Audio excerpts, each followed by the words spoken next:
Halo semuanya, bertemu lagi bersama saya David Saragi di Ngos-Ngosan. Ngobrol di Zoom, ngobrol santai bareng David Saragi.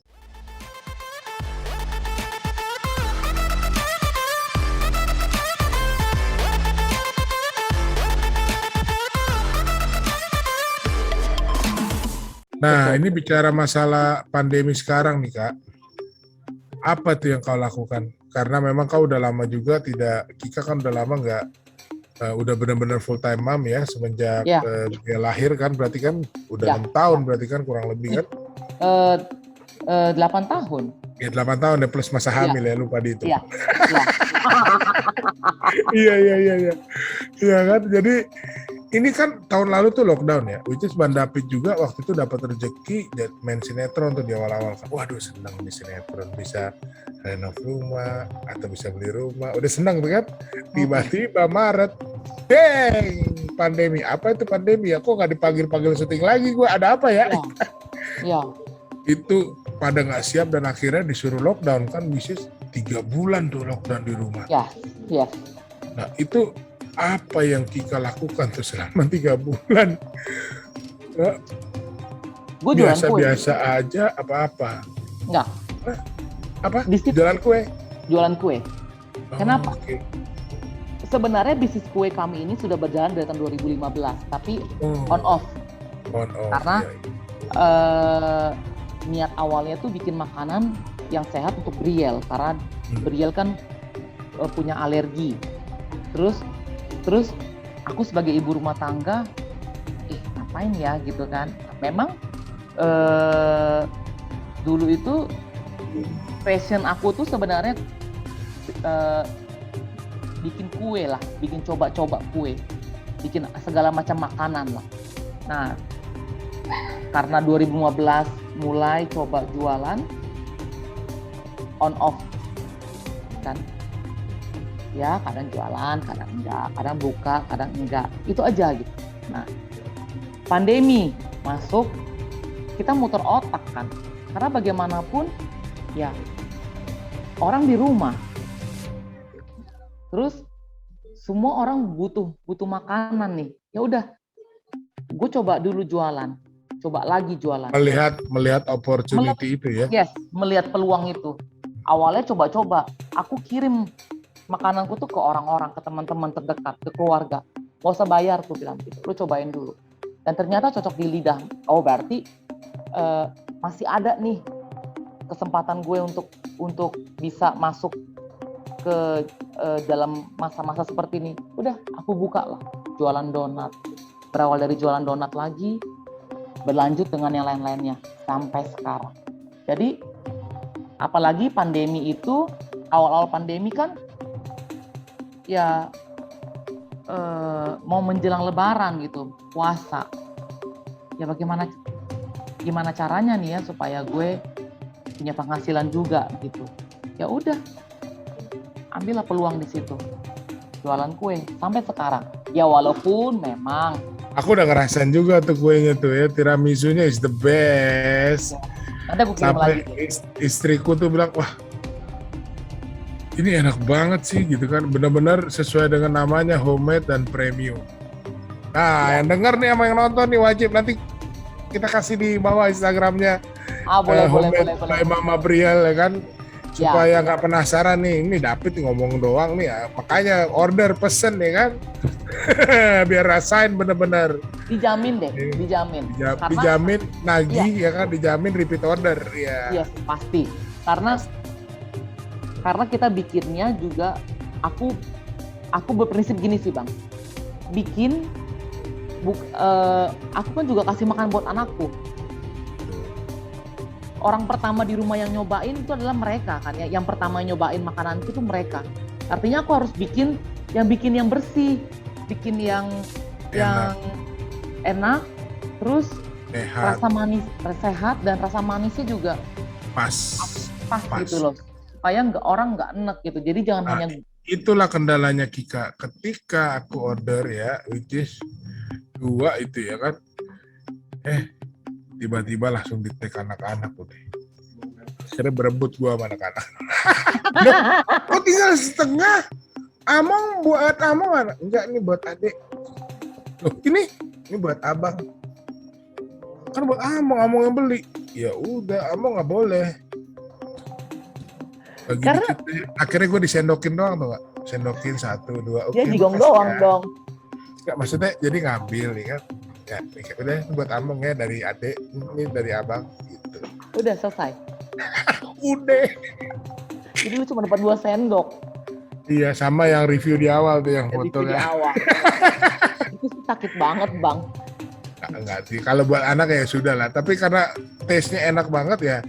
Dan jujur mereka tuh jarang suka makanannya begituan kalau nggak pas di mulut ya. Benar tadi yang Kika bilang, Briel aja makan, anak-anak makan, ya Iya. kan, bapaknya juga orang di rumah makan, ya berarti udah taste selera apa maksudnya taste-nya rasanya memang udah pas. Ya.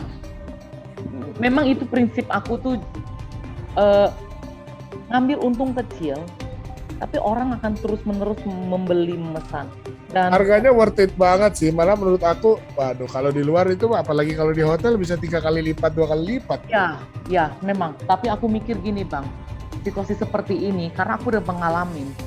Kadang aku kasih tahu harga segitu aja orang masih mikir, gila aku mau berapa lagi gue jual ya. Gue udah murah dan gue pakai bahan tuh yang kualitasnya tuh yang Premium. bagus. Betul. Berasa kok. Aku pakai semua bahan yang dipakai oleh aku kan belajar, Bang. Aku kursus. Oh Dan wow, sampai Iya. kursus loh ini ya kan? Karena Ya, apa? pantesan bukannya beda tesnya nih. Betul. Jadi apa yang dipakai si chefnya itu aku Pelajarnya. pakai sampai ada satu teman kami di satu tempat kursus itu dia bilang gini, Mbak Kika, aku jual Black Forest, Bang.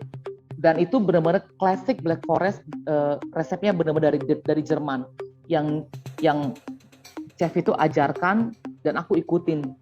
Sampai aku bilang aku jual harga sekian. Wih, gila mahal banget. Emang ada yang beli? Ada, aku bilang gitu. Itu sama dengan resep yang si chef ini pakai, sama, termasuk whipped creamnya aku sama. Aku bilang, wah gila, gue nggak masuk Mbak. Percaya deh, orang itu rasa Ada. pertama. Betul, rasa pertama kali. Bener, Di lidah karena itu nggak nggak bisa bohong. betul sama masalah harga itu akan menemukan sendiri customer. Ya, sampai Coba, sekarang bicara mobil aja kan, ada yang mobil 100 juta, tapi ada juga yang mobil 5 miliar, laku aja kan? laku aja, Lah, ya kan? betul. Itulah. Itu betul gitu loh. Makanya sampai dia bilang, Mbak Kika pakai black cherry juga. Sama, saya pakai black cherry. Oh gitu, itu kan mahal Mbak. Mbak, harga itu urusan belakang deh. Yang penting rasanya dulu deh. Kalau orang udah coba, dia nggak akan nyesel beli. Dan itu terbukti, Pak. Dan itu terbukti. Setuju. Karena kalau kau di kue kan, kami kan di Alaino Kitchen dulu tahun lalu sempat jalan tuh ya dari mulai kue goma, lasagna, makaroni. Ya kan, karena harga kita juga yang nggak terlalu premium ya, tapi karena bahan yang dipakai dan juga karena belajarnya otodidak, tapi udah cukup bersaing lah. Dan akhirnya repeat order dan sampai kita pun kewalahan sampai si istriku kan, Mama Deva ini kan di bulan keempat pengkor langsung. Ternyata lakinya ngordernya kebanyakan, jadi kalau urusan orderan, marketing, sales, semua pengiriman aku. Ya udah, masih sanggup nggak? Sanggup. Jadi pernah tuh satu hari, iya, dia masak 20 menu, ya kan? Wah gila itu. Itu sampai setelah dia sakit, terus aku baru mikir, waduh kalau sakit dia nih, dia juga yang masak, dia juga yang ngurus anak, dia juga yang ngurus suami. Selesailah sudah bisnis ini, gue bilang ya. Akhirnya ya udah, jangan dulu. Karena ternyata dia itu bukannya senang masak aja, hobi masak. Jadi ketika pun dia pengkor sakit, dia masak. Nah itu sama kayak gue Bang. Dan tahu nggak? Sama kan? Aku punya saraf kejepit, ya? Oh di pinggang? Enggak, di leher. Aduh. Nah, berapa minggu yang lalu tuh kambuh. dokterku udah bilang stop bikin kue, nggak bisa. Aku Karena nunduk ya, nunduk Iya. terus ya. Dan kan tangan kan bekerja, Oh, walaupun jadi pakai mesin kan. terlalu Jadi- exhausted ya. Jadi pakai alat penyangga leher. Nah, hari ini berapa hari yang lalu ini kambuh lagi. Terus Saraf kejepitnya kambuh lagi. Dokternya bilang masih bikin kue, masih. Sampai kemarin dok, terakhir saya yang sini datang masih pakai penyangga leher. Sorenya saya masih bikin kue. Udah deh, boleh nggak di stop dulu? Terus aku bilang nggak bisa. Karena bagaimanapun itu ada kenikmatan tersendiri sih. Bukannya kita memaksa, tapi akhirnya aku berpikir gini, oke, uang bisa dicari. Tapi kalau namanya gue udah sakit, gue nggak bisa nyari uang. Nah, aku nggak ngoyo bang. Bukan berarti gue nggak butuh uang. Aku butuh uang, tapi aku nggak ngoyo. Karena bagaimanapun aku harus jaga kesehatanku juga. Jadi seberapa yang terjual, ya udah. Aku nggak paksa. Aku buka PO. Pernah aku buka PO bang, nggak ada satupun yang nyangkut PO itu. Ya udah, nggak apa-apa, aku nggak maksain. jadi memang open PO untuk maksudnya gini kan, kalau open PO-nya seru tuh. Oke, ada buat 10 ya gitu kan. Itu keren tuh. Jadi which is ya kau apa namanya? Membatasi dirimu segitu gitu Iya, kan. segitu.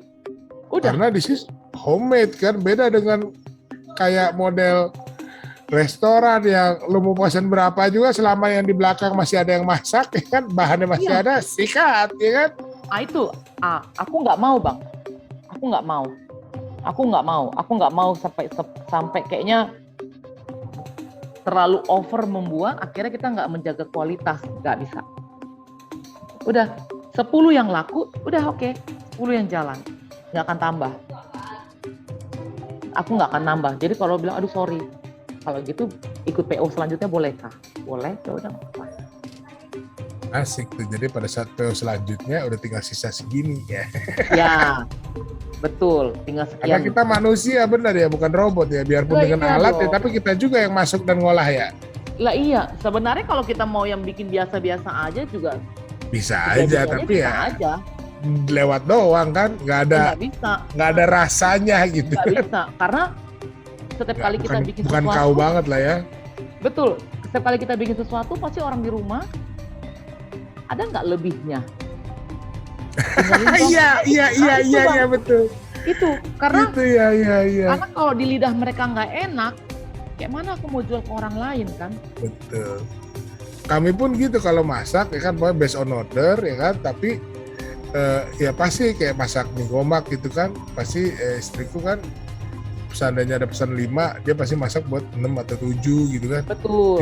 Tinggalin sama orang rumah tuh, habis kita makan, wah ini enak nih, tiba-tiba ini kok rasanya beda ya. Itu kan sekalian juga taste maker kan. Ya apa betul. ya, quality control. Iya. Betul. Aku nggak mau. Pernah aku bikin brownies, ternyata gosong. Atasnya doang gosong. Wow. Tapi gosongnya cuma sedikit. Gue nggak jual bang. Gue bikin ulang lagi. Aku kasih, terus aku cobain sama orang rumah. Enak kok, kan atasnya doang dikit. Bawahnya masih enak kak. Gak bisa. Tapi kualitas udah rusak. Baunya nggak enak, aku bilang gitu. Iya, Nggak bisa. Bukan bisa. Masalah, berarti bukan cuma masalah enak juga, tapi menjaga kualitas itu ya. Betul. Akhirnya aku bikin ulang lagi, walaupun capek. Tapi nggak masalah. Walaupun rugi sebenarnya, tapi udahlah. Iya. Karena kita nggak akan pernah belajar dari kesalahan kalau nggak belajar ya. Betul. Betul bang. Luar biasa.